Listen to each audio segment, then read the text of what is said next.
Go hands-free. Whip up tasty chicken curry easily with a MultiCooker. Sauté veggies first with a stirring paddle optional. Set the temperature, time, and speed to preheat the machine. Add peanut oil after preheating is completed. Then add the seasonings and ingredients to stir fry. Once done, remove the seasonings. Then adjust the time, temperature, and speed to continue cooking.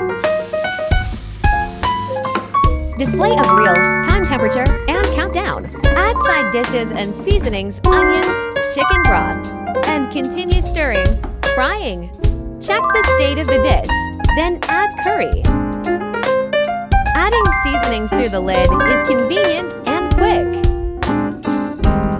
Delicious chicken curry, simmer tender, rich curry, soft veggies, great taste. Get the latest updates on home appliance products. Feel free to inquire.